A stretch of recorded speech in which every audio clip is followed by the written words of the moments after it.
Before the Rings of Power, there were the Silmarils. Before Sauron, there was his master Morgoth. Before Aragorn and Arwen, there was Beren and Luthien. Join us as we explore Tolkien and all the ages of Middle-earth with your hosts from theonering.com, Jonathan Watson and Michael Grumbine. These are very exciting times, Michael. Very. Are they the best of times? Are they the worst of times? No, just the best of times, because we're getting back into actually what Tolkien wrote. We don't have to look at the War of the Rohirrim. We don't have to look at Power. We don't have to look at the changes that Peter Jackson made. Do you know how happy I was when I picked up this last night in preparation for the upcoming set of recordings? We're going to be reading through the entire Hobbit, the 1951 version of The Hobbit. Now, this week, we're not going to be talking about the first chapter at all. We're not going to be looking at it in any detail. We're actually going to be kind of giving an intro to it. And I will say, honestly, for me, this is kind of like a rediscovery of The Hobbit. I don't think I've read The Hobbit since the Hobbit movies came out, whether that's to say there was a... Did they ruin it for you? Did I lose my desire to read The Hobbit because of that? Maybe a little bit, or maybe it's just I had kids and I decided, like really young kids then, and I was doing so many other things that if I was going to do anything in Lord of the Rings, it was going to be getting into the deeper lore. And so I'd say for me, like the last 10 to 15 years, because I think up through the Lord of the Rings films, I'd read the Silmarillion, I'd kind of glanced at the histories of Middle-earth, but I hadn't really done a ton of deep stuff.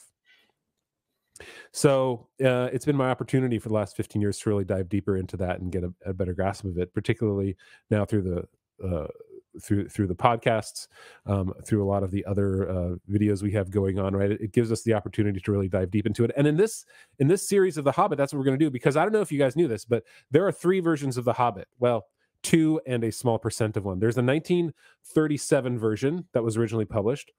There's the 1951 version with a lot of revisions.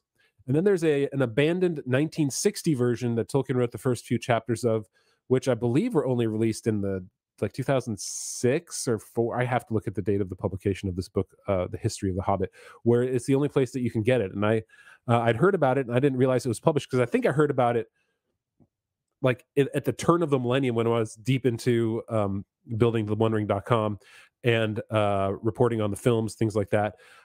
And it was only come out because I think Christopher Tolkien had mentioned it in some sort of talk at somewhere, this abandoned version of The Hobbit. But here, now I finally have the copy of the book with the 1960 version of The Hobbit. And so we're going to take a look today at some of the differences between the 37 and 51 version, and then even take a look at some of the 1960 version. And as we go through it, I think at the end of going through The Hobbit, we can talk about that in more detail too, and what we think of those changes.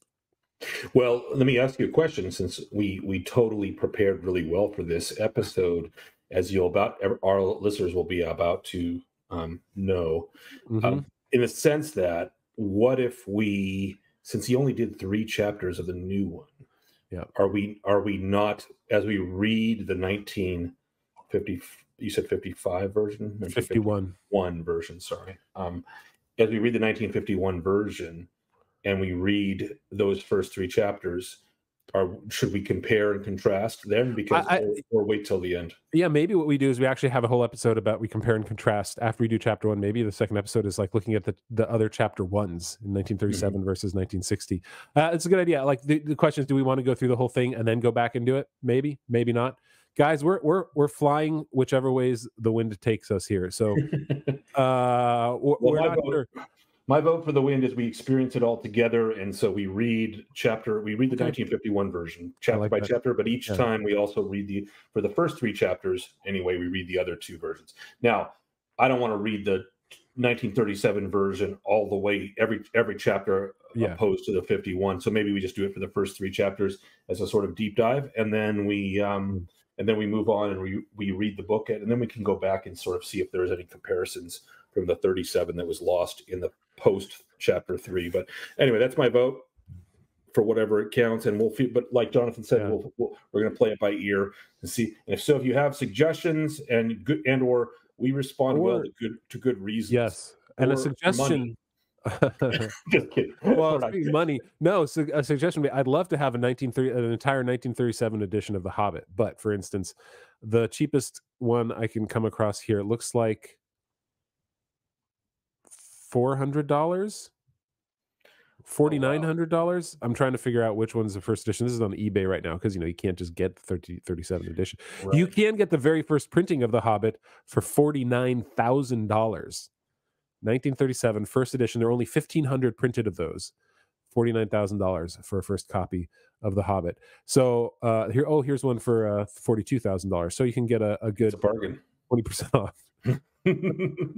So I'd love to get a copy of that, but we're going to need about 10,000 more subscribers on the site. I'm well. At least we'll be able to compare the abandoned version. I'm very curious. I have never read the abandoned version. I have never read those three, the 1960, and so I am going to be absolutely curious about those first 3 chapters. So maybe we should do it as we go along, and then we'll speed up and go through the rest of the book. What do you think? 2 chapters a week, or what do you think? We'll probably do a chapter a week. I don't think there's a need to drive it any further than we have to. Yeah. Good. Yeah. However, we will be talking into some detail about some of the questions that our members did have. And we just got a few new members this week, so welcome. Nice. I should look up your names and call you out here. But if you want to become a member, you get the extended podcast. It's usually about 20 minutes longer. We get through questions that our members did ask us. So we're going to be looking at what inspired Tolkien's Hobbit. And I think there's a point at which there's something that J.R. Tolkien says, we'll talk about it, about where the name Hobbit might have come from.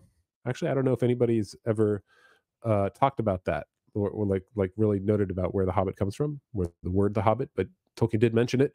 Also, one of the questions that was brought up was, let me grab it here on Discord, because guys, if you want to access the chats that are happening, both with freeloaders and with the members, because the freeloaders get a few chat rooms, but the members get all the chat rooms. We're going to be looking at, did you ever read The King of Elfland's Daughter? By, who was that by? Somebody asked a question about that. Yeah. Anyway, it's, we can take a look at that. Tyler asked that in our chat. We're going to take a look at that. And then also talk more in depth about the themes and the values that he wanted to put back in the story.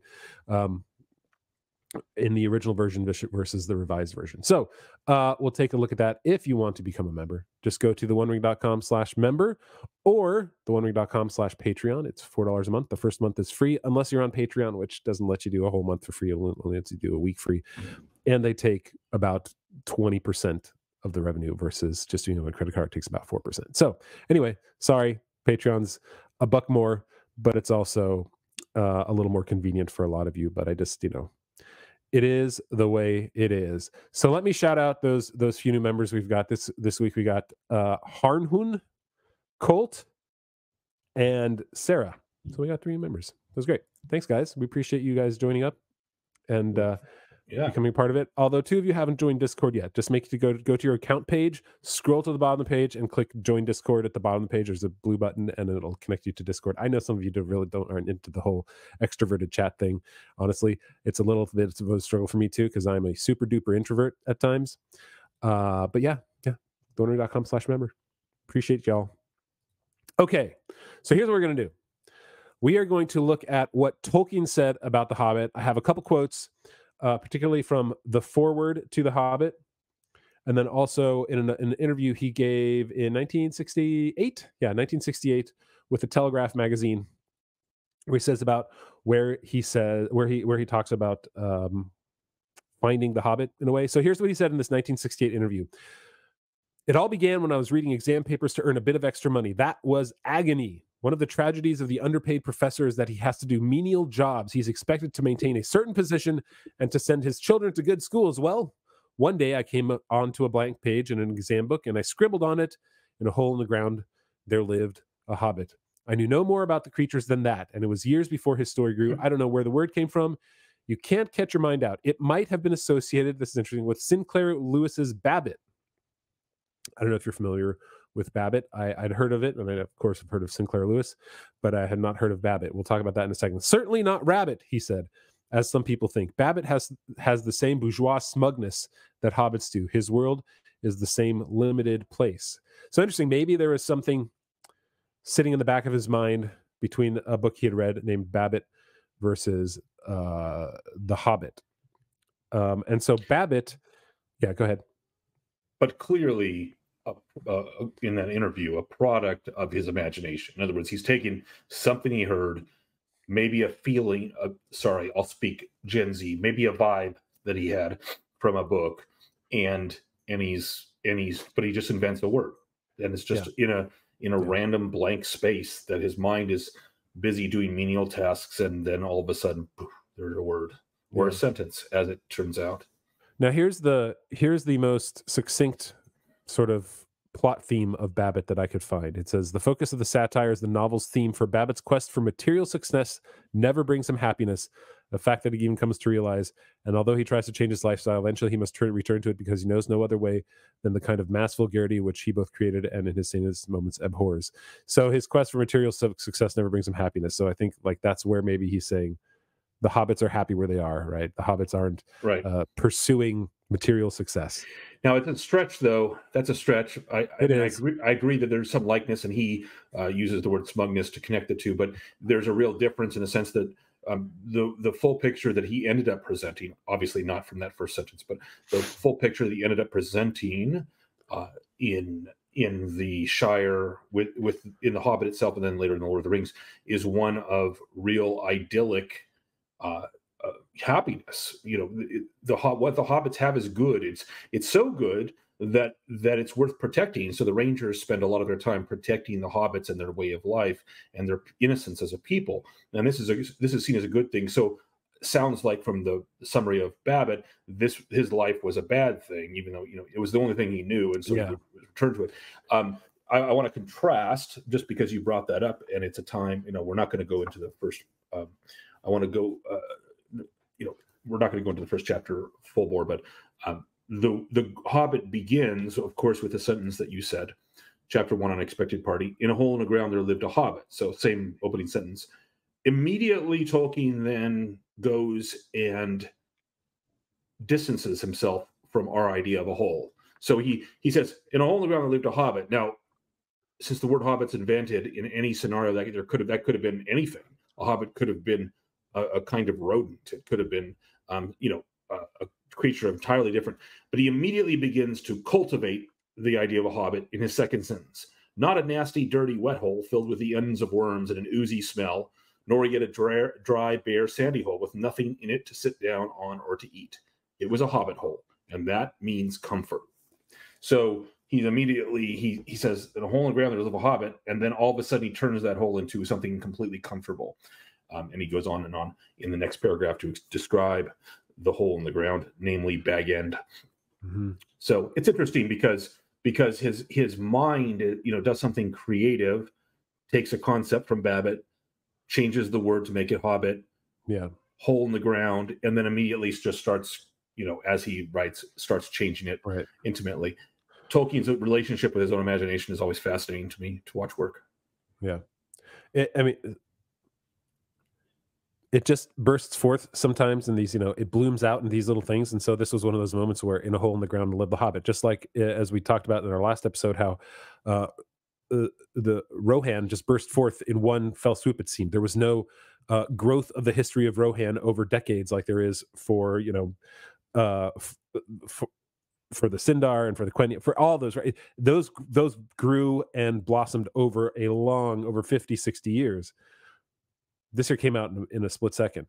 And sure, he was influenced probably, and he's the kind of guy, maybe he liked the sound of the word Babbitt, right? Something about it he just liked. And so no doubt. No doubt he liked the sound of the word. That's the closest thing that comes to saying that's where he was inspired from. I don't think there's anywhere else that says, like, I was inspired to say Hobbit because of this. That's the only place that he actually says that. So that's all we got. That's all we got to go on. So The Hobbit was first published then after he had all this here, and I'll read some more quotes about where it came from, but we'll talk about first how it is. So first published in 1937, September 21st, 1937. They printed out 1,500 copies, and it sold out by December 15th of that year. So less than 2 months, it was all sold out. They would have printed more. Those are the copies that are like 49 grand each. Yes, exactly. Those are the copies that are super expensive. And they would have continued to print more. However, the war was starting to rise, 38, 39, 40, right, in Germany. And so they couldn't print as quickly as they could sell, essentially. It was, and I talked earlier, it was revised in 1951 to become more in line with The Lord of the Rings. And then in 1960, he started the rewrite, but he stopped only after a few chapters. So that's kind of the story. And so what I want to talk about first is, where did it exactly come from? Because there's a little bit of, apparently Tolkien doesn't remember it the same way as his sons Michael and Christopher do, because he said this here. This is in a letter to W.H. Auden in 1955. He said, "All I remember about the start of The Hobbit," and this is similar to that interview where he said this, "is sitting correcting school certificate papers in the everlasting weariness of that annual task force on impecunious academics with children. On a blank leaf I scrawled, 'In a hole in the ground there lived a hobbit.' I did not, and I do not know why. I did nothing about it for a long time, and for some years I got no further." This is interesting, right? "And for some years I got no further than the production of Thor's map, but it became The Hobbit in the early 1930s. Now, here's what Christopher says then in the foreword to The Hobbit, in this copy of it. "But when he wrote that first sentence, that he did not remember. My brother Michael recorded long after his recollection of the evenings, when my father would stand with his back to the fire in his small study of the house in North Oxford and tell stories to my brothers and me. And he said that he remembered with perfect clarity," he being right here, and he said, Michael, his brother, said that he remembered with perfect clarity the occasion when my father said that he was going to start telling us a long story about a small being with furry feet, and asked us what he should be called. Then answering himself, he said, 'I think we'll call him a hobbit.'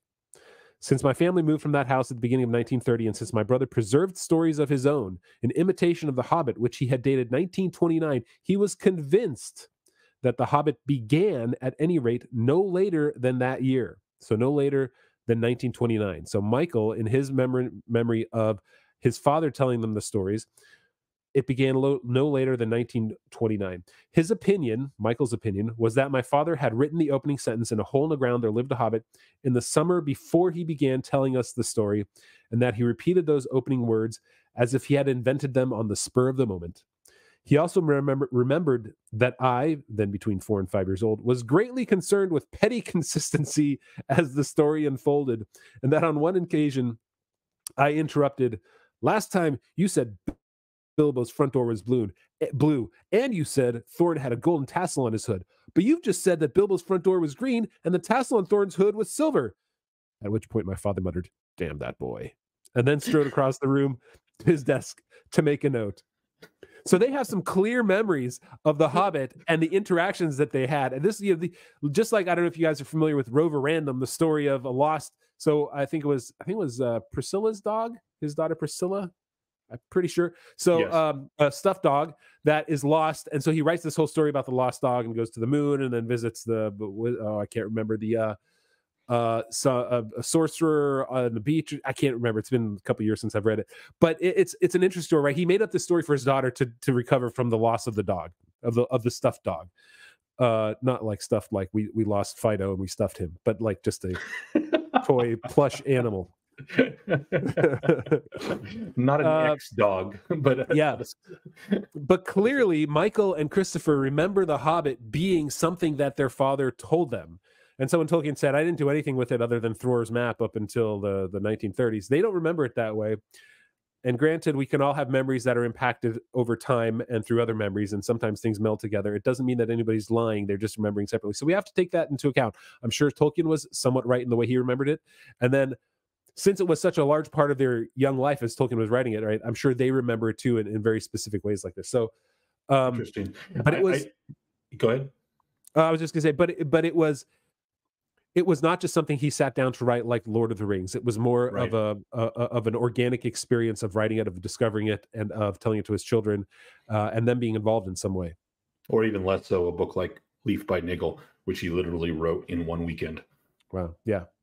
So it's interesting to me because that kind of memory, it could be let's go with Michael's interpretation for a second. It could be that he had written on the blank leaf of paper, "In a hole in the ground there lived a hobbit," the summer before, or he could have written it a number of years before and it was just in his head, and then he's telling a story And he doesn't even connect hobbits with furry feet until he begins he tells them, I'm going to tell you a story about small creatures with furry feet, and then the word hobbit pops into his head. So it doesn't have to be right before. And I don't remember, I didn't hear you say that Michael had a specific recollection of him connecting those two. So it could have actually been around for a while and bouncing around in his head or just at the back of his mind, and he just pulled the word out when he's telling his kids stories. I do find it hilarious that Tolkien, he has, when he's being creative, it doesn't seem that he has a need to be highly specific and accurate. But clearly afterward he does, and he responds to, instead of responding to Christopher's nitpicking with, don't worry about it, or we're going with this X, he actually goes and makes a note about it.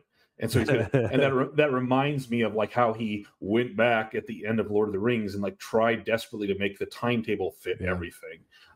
He is a detail-oriented guy, but in his initial creative process, he's not so much. He sort of solidifies it and builds into the details. It's just kind of a cool creative process. Yeah. Yeah, the details matter to him. So I just love that, like you said, like his son, he's like, no, it was silver. You said silver, it was gold. I'm like, which one is it? And he's like, oh, you're right. Exactly. Yeah, I love that quote from Letter 161 where he says, just this map is hell. I couldn't do it. Like I had to keep figuring this out and change things and move things. And the details. Yeah, I'm gonna ask my kids. I just started reading them The Hobbit last night. I only have 3 littles left and one of them isn't so little. He's 13. So, but only one of them hasn't ever read The Hobbit before or had it read to them. That's my youngest daughter, Cecilia, who is 6. Mm-hmm. And so when I'm reading to her, I'm going to ask her that question. I'm going to see whether is she more of a Christopher Tolkien or a Michael Tolkien. That's good. I like that. And I'll ask her the door color and the tassel color, which are the two. Apparently, do the details matter to Cecilia? We'll find out. All right. Well, we'll see. We'll see. So then he goes on to say this here about the publishing of it. He says, this is in the forward again, Christopher Tolkien says, it seems that the greater part of the story was in written form by the winter of 1932 when it was read by C.S. Lewis. But it went no further than the death of Smaug, and it was not until 1936 that the ending chapters were written. That's very Tolkien. He started in 1929, didn't finish it until 7 years later. It's not a Leaf by Nigel or Theoden. Although finishing it 7 years later is looking pretty good nowadays with guys like George R.R. Martin. Yeah, that's true. 12 years on, and that is true. Can't get the last. We can't even get one more book. All right. So, but here's the thing. Is that this 1937 version of The Hobbit, and we call the Hobbit, like you mentioned earlier, it's a children's story. It really is. Mm-hmm. And the 1937 edition is even more of a children's story than it is in the 1951 edition that we've all read, because unless you have $49,000, you're probably not getting the first edition of The Hobbit. There are other editions too. I'll see. Maybe there's a way around that. I don't know if somebody's published I don't know what that is. I'm gonna have to try and figure out how to get a copy of that, because I would love to be able to read the original version. But here I have some quotes, some differences between the 1937 version and the 1951 version that are indicative of where it was when he wrote it and where it went after he realized the Lord of the Rings is what I'm writing, and that has to influence The Hobbit a lot more than The Hobbit almost influenced the Lord of the Rings, in the sense of style and trajectory. So here in chapter 1, right, an unexpected party. Because I see a well-planned party here. It's an unexpected party.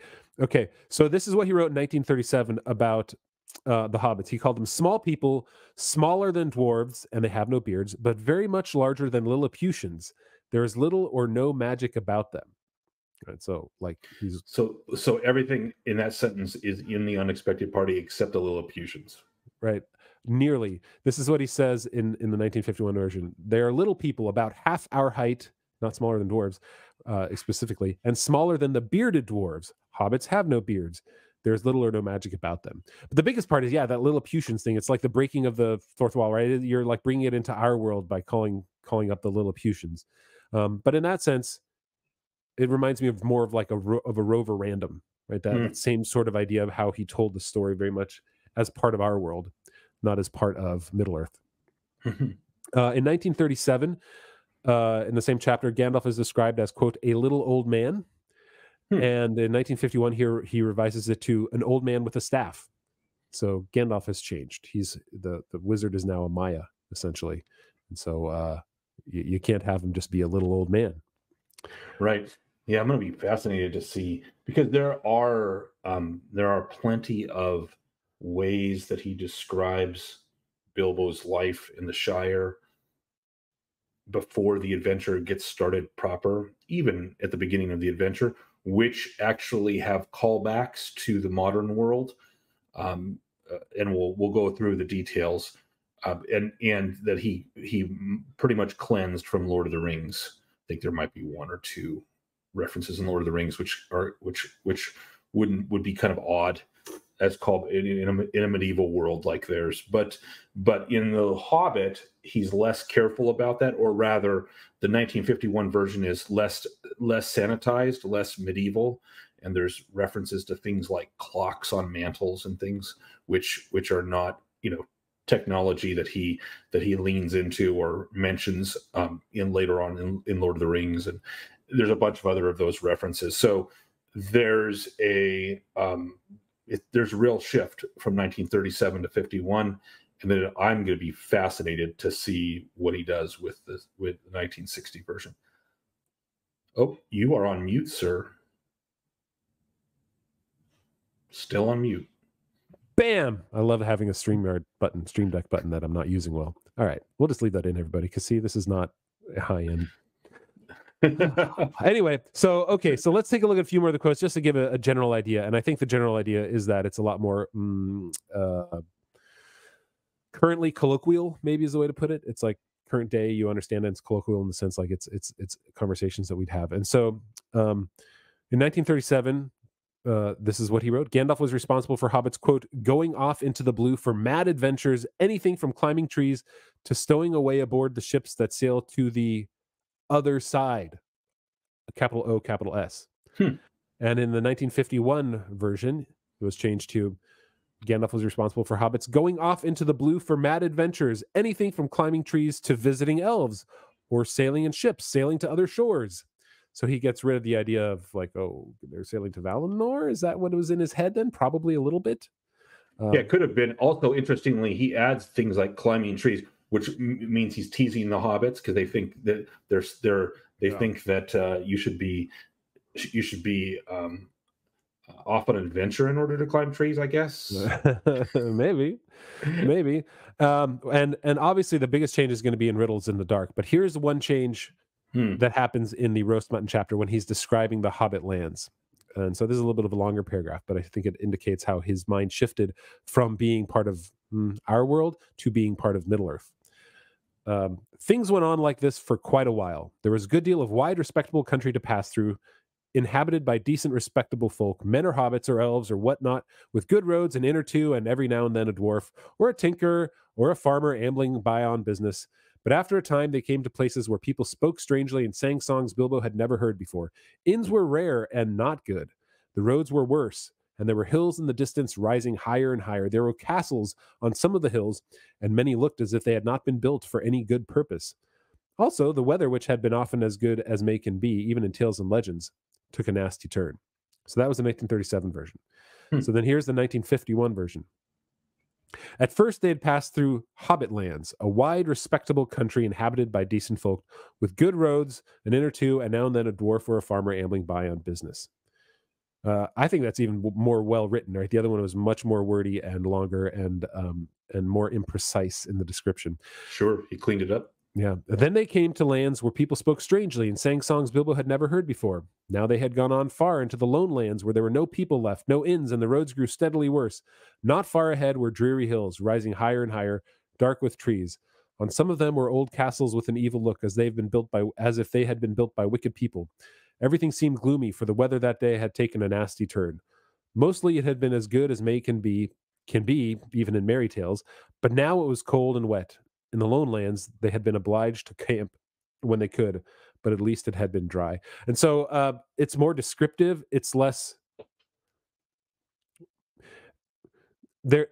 He relies more on what your perception of things like castles on some of the hills, what bad weather in May looks like. He's more descriptive. He's more particular about that when he does say it.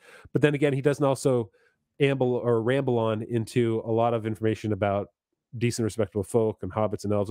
He kind of makes that a little bit more succinct. The land was becoming more important, and the people and generalizing the people, I think, was becoming less important. Generalizing in the sense of like, look at all these different people here. But right, yeah, his writing is better. His writing is definitely better those 15 years later. But he had written 1,000 pages for the Lord of the Rings at that time, so right. And I see hints in that second passage of much more developed geography. He's referring to the Lone Lands as a place, but also the castles go from being built for no good purpose or no clear purpose, or whatever the wording was in the first any version, good purpose, to being built by evil men, which of course he's referring to the forts that have been taken over in the Lone Lands by the Rudauer once they've been corrupted by the Witch King. And so he actually, I think he probably has such things in his mind where he's actually building the architecture or the remnants of the archaeological sites now of his geography. So it's pretty cool. Yeah. Now the biggest change comes in Riddles in the Dark, and so there's really no comparison like this here, where he takes a paragraph and he changes parts of it, because he changed a lot of Riddles in the Dark. And so I'm going to read some parts of Riddles in the Dark that show us how much he changed it. This is his description of Gollum in the 1937 edition. Deep down here by the dark water lived old Gollum. I don't know where he came from. And notice there's a lot of first person there still was a little bit in The Hobbit, but there's a lot of first person in what we read through here from the 1937 edition. I don't know where he came from, nor who or what he was. He was Gollum, as dark as darkness, except for two big, round, pale eyes. Asking them riddles and sometimes guessing them had been his only game he ever played with other funny creatures sitting in their holes in the long, long ago, before the goblins came, and he was cut off from his friends for under the mountains, far under the mountains. So clearly, Hobbit Gollum doesn't have a history here at this point. He doesn't. He's been always there. He says that I don't know where he came from, nor who or what he was. He was Gollum, as dark as darkness, except for two big round pale eyes. And he had friends that he would play riddle games with, and so the riddle game was a thing he always did. And so it made sense for him to play a riddle game with Bilbo, because he used to do it with his friends, and now maybe Bilbo will be his friend. So he's a far more approachable character, not an evil character, in that. It's also interesting that Gollum calls himself precious in the 1937 edition. He says, for instance, here's a quote: "If precious asks and it doesn't answer, we eats it, my precious. If it asks and we doesn't answer, we gives it a present, Gollum." So he calls himself precious, right? If precious asks, and he says my precious, but he doesn't call his ring the precious. It morphed into that in the 1951 edition. Well, in the Lord of the Rings, and then in the 1951 edition of The Hobbit. And this is what he said when he lost the ring: "Must we give it the thing, my precious?" The thing meaning the ring. "Yes, we must. We must fetch it, precious, and give it the present we promised."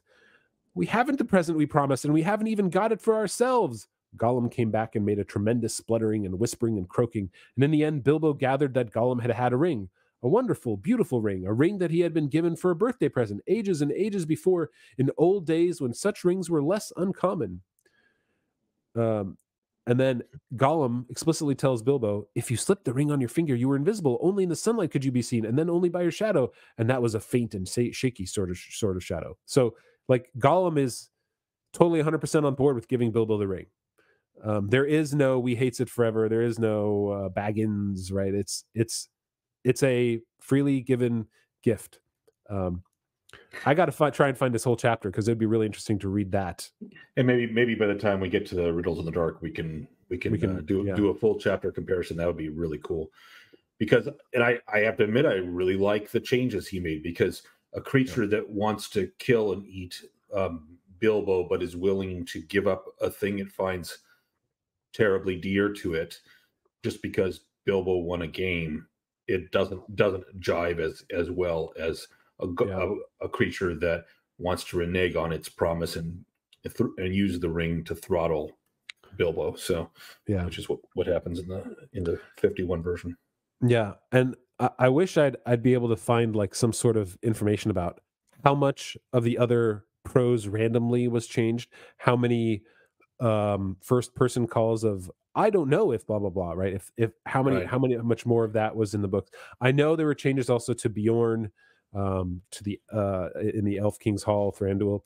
Some of that was changed too, but there's a lot to go through if we're going to go through all those changes. So hopefully we can try and approach those as we're going through those chapters of The Hobbit and research that and find all those, because that'll be fun. I mean, it's a slow process, so we might as well really like get to know The Hobbit where it was and where it will be. This is like the inverse of going through the Silmarillion. We're like taking a step backwards and we're getting less into the lore and saying this is what it was born out of. Right. Right. And more the mind of the author in that regard. Yeah. All right. So that's where it is in 1951 when he redid it. Now, in 1960, he attempted to rewrite The Hobbit, and I don't mean like small sections. Like he was rewriting the entire chapters in order to make it more in line with The Lord of the Rings, not just in content but in style. And so I'm going to read part of this first chapter from the Hobbit, which originally was called an unexpected party. All these parties in these chapters now. Then he renamed it to a well-planned party. I think that was a mistake. I think an unexpected party was a much much better choice. All right, this is. Let me find it here. Yeah. Okay, this is the original chapter. So this is a little bit long, but I think you have to hear the whole thing in order to really understand it. So I'm going to read the part from the first chapter, which we'll be going over next week in our podcast here. This is what Tolkien wrote describing hobbits. They are or were a little people about half our height and smaller than the bearded dwarves. Hobbits have no beards. There is little or no magic about them except the ordinary everyday sort, which helps them to disappear quietly and quickly when large, stupid folk like you and me come blundering along, making a noise like elephants, which they can hear a mile off. They are inclined to be fat in the stomach. They dress in bright colors, chiefly green and yellow, wear no shoes because their feet grow natural leathery soles and thick, warm brown hair like the stuff on their heads, which is curly. They have long, clever fingers, good-natured faces, and laugh deep, fruity laughs, especially after dinner, which they have twice a day when they can get it. Now you know enough to go on with. All right, so let me read then this section that he comes in the 1960 version. They were a small people, about half our height or less, often smaller than the dwarves of those days, to whom they were quite unrelated. Hobbits never have beards. They love peace and the quiet of a well-ordered and well-farmed countryside. Most of them were in fact farmers, in a small way, though many were clever with tools. They had long and skillful fingers and made many useful and well-shaped things, mostly of wood or clay or leather. But there were very few shoemakers among them, for they seldom wore either shoes or boots. They did not need them, for they had tough, leathery soles and were covered as high in the ankles in the thick curling hair, warm and brown like the hair on their heads. They had good-natured faces, broad, bright-eyed, and red-cheeked, and the mouths shaped for laughter. And laugh they did, and eat and drink often and heartily, for they were fond of jests at all times, and liked 6 meals a day when they could get them. The style is complete. Doesn't it sound like the Lord of the Rings there in that style? He gets rid of all those asides about, it was often said, or now you know enough to go on with. These sort of conversational phrases that bring it into that children's realm. He's raising the level of the prose. Well, I really can see in the first version, in the 1950 version, I can see, well, it's the second version, as we know, but in the 1951 version, which is the one that everyone is most familiar with, I can really see the Tolkien standing with his back to the fire telling a story. The way he talks about it is the way that a father might talk to his kids as he's telling them a story by firelight. But as you say, the prose becomes a lot more epic in the 1960 version, less familial and more explanatory too. You know, he goes into more of the Hobbit's culture, talking about the materials that they worked with, and their professions. You know, farming in a bit and things like that. And then he goes more into laughter and the 6 meals a day, which is very interesting and didn't happen in the 1951 version. What's interesting is some of that is a repeat of concerning hobbits, right? The first chapter of the Lord of the Rings. Yeah, there are some details that he's repeating. So it puzzles me, and for our readers, I'm going to do an exercise on purpose, which I might not do normally, which is I'm not going to look up any history of that 1960 version. I'm just going to read it and then compare it to 1951 and see if I can answer for my mind is a kind of burning question, which is why did he abandon that version? What's the character of the 1951 version and the character of the 1960 version, which obviously is meant to bring it more in line with Lord of the Rings. So which led him to abandon it. Now, maybe there's other reasons that were entirely aside, and he just saw how much work it was going to be, and he wasn't feeling it, and so he shelved it. But maybe there was another reason, and I kind of want to get the vibes of the two as we go through. So anyway, in our first couple readings, we'll do that. Yeah, and so I'm not going to read a whole lot more. I think it is interesting that he did remove an entire line about Gandalf, though. In the 1960 version, where he says, "At that moment, Gandalf appeared." Gandalf, and then he just removed the line. If you had heard a quarter of what even the hobbits had heard about him, and that was not a hundredth part of all that there was to hear, you'd be prepared for any sort of remarkable tale. Totally cut that completely. Just was like, no, that's not the way that we talk about Gandalf. So he didn't even try to replace that. He just left it as Gandalf. Interesting. So right. I like that. So we'll have more to say when we I experienced it for the first time. Have you read the 1960 version all the way through already? I have not. No, and it's a little disjointed at some places, and there are notes in that. And when you get that copy next week, you'll see that in there. But yeah, it is the style. I kind of glanced through it, and then I read the first couple of pages just to get an idea of what it is, because I had never done that in direct comparison to the first chapters parts of it. But there is, it's really it's different. kind of like, so the question is, right, George Lucas came out with the 1999 versions of Star Wars. Yes. And he added Jabba the Hutt. Is that the way that we're going to feel about that in Star Wars, when you added Jabba the Hutt and Han Solo stepping on his tail, he looks worse than the Jabba the Hutt did in Return of the Jedi, which had come out 16 years before that, but yet he still added him in. A little bit of Ozempic the Hutt going on. Can't make me cough like that. I'm still a little sick. Yeah, while Jonathan coughs, I'll point out, for those of you that haven't seen the 1999 version, it looks almost nothing like episode 6, Jabba the Hutt. He's a thin and distorted version, and he was played by a man in a costume, and not the way George built it in episode 6, and so very different, very awkward. So I think we'll have to ask ourselves the question, and then ask those of you who read it. Maybe I can. I'm not sure. Is it illegal? Can I throw out in the show notes? Can I just throw out a bunch of like the entire first chapter? Like, how am I allowed to do that? How much of that is? Anyway, we'll find out. But to get your reactions on what not like it's easier to ask forgiveness than permission, but I'll look it up to see if I can do that. Next week's show is totally going to be. We just got a letter from the Tolkien estate. That's happened to me before. That was because they just wanted to steal the domain name I'd had for 5 years. So next week we're going to be going through the first chapter, and then I think in the second week we'll go over the first chapter of, like, take a look at it again to where he was taking it, because we can only do that in the first couple chapters. So instead of going through the whole book, like you said, I think it's best to do that now rather than waiting the entire book and going back to it where it's not top of mind, fresh in mind. Yep. I'd like to do it as we go, and like you said, there's no rush here. We're going to enjoy ourselves on this amble through the Hobbit. It's going to be fun, and I'm going to take a look at it in the sense, like, what was he thinking as he rewrote the Hobbit too, because that's going to be really important, because it was in his mind the whole time of how the Lord of the Rings was affecting it. So as he was rereading it, he probably reread the Hobbit. Then after he finished Lord of the Rings, was like, oh, I got to make changes, guys. So he made the changes that were good enough, but then it was probably eating at him to make more changes, in the same way that it was eating at George Lucas. The problem is George Lucas made it worse in 1999. Yes. Will Tolkien make it worse? Well, and that could be the 1960 version. That's what we're going to have to answer. Yeah, we're going to. That is a distinct possibility that we conclude. Hey, he probably dropped it because he wasn't feeling it was a good story. Similar to Shadow of the Past. Is that Shadow of the Past? Yes, the one that's in the War of the Ring at the end. Is it War of the Ring? Yeah, in the History of Middle Earth, the abandoned sequel. Correct. That he wrote a chapter or something, a few pages anyway, and then abandoned it. He just didn't think there was a good story there to tell. So. Michael, it's called The New Shadow. We were wrong about that. Shadow of the Past is the second chapter in The Lord of the Rings, in fact. So it was called The New Chapter. The New Shadow. Yeah, he called it The New Shadow. And it was 13 pages. That's all he got.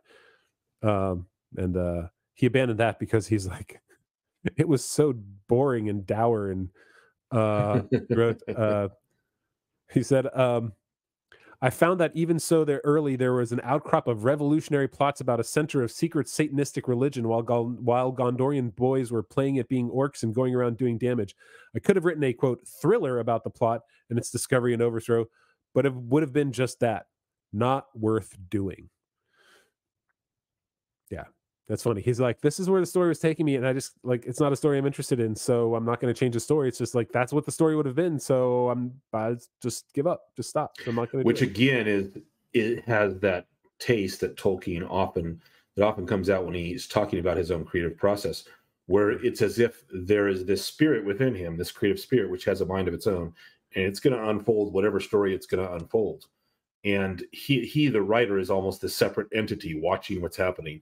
And it's not like he could say, well, that kind of plot's really silly. I'm not going to write that. I'm going to write something different. He's like, nope, that's where the story was going. So yeah, I can make the choice to not do it if I want, but that's the only choice. I can't change it. It's kind of like, it's like being a historian who's like, yeah, I'm not interested in that part of their history. Why would I write about it? I don't want to write about World War II. I just want to write about the Revolutionary War. That's what I'm interested in. So why? Exactly. And it's not as if you can change the Revolutionary War just because you don't like it. Yeah, exactly. So the story was what it was, apparently, and it wasn't very happy. Yeah.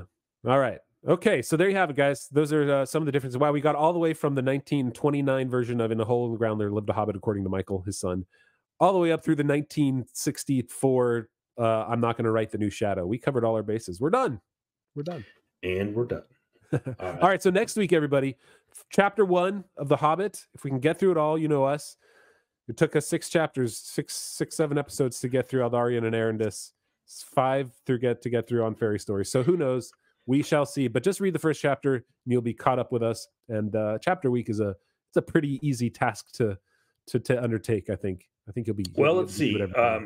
The amount of literary space that the On Fairy Stories would have taken us through Riddles in the Dark. So, wow, really? Yeah. Okay. Because I don't remember how long the chapters in the Hobbit. It's like an 85-page essay, and Riddles in the Dark's chapter 5. So we're going to go a little faster than that. Yeah, but not much. Yeah, I think chapter week is good. We don't need to push it into 2. I think it'll offer up some good discussions. We're going to get into our extended podcast, everybody. Talk a little bit deeper about some of the themes. Talk about how we first started reading The Hobbit. When did we first? Lord of the Rings or The Hobbit? We might have different answers there, or the Silmarillion. Or not. So we'll jump into that. We've got some questions from Tyler, from Billiam, from Guahir, from AJ that we're going to also get into some of their comments in our Discord chat. Which, hey guys, I don't know if you've heard, but you can become a member at theonering.com/member. Every week, I am such not the salesman. I feel like so weird doing this. But hey, guys, we appreciate it. We don't do the whole YouTube like become a member there because honestly, they take so much of the money, and I really like the whole idea that you are beholden to somebody else for your livelihood or for the continuance of this, what we do. This does not pay any bills, just so you guys know. We're just paying the bills in here and paying, like, we're able to buy the books, the $40 books that, like, the History of the Hobbit that we need in order to do things like this. So that we're just seeing it through, guys. But if you do want to support us to give us more runway into doing these things, we'd really appreciate that. theonering.com/member. It's just $4 a month. People used to say that's a latte. Oh no, that's like a third of a latte. No, it's like 3/5 of a latte now. Exactly. We will be covering 3/5. 3/5. 71%. Yeah. We will be covering questions from our Discord chat, but you know what we will not be covering is anything from our freeloaders.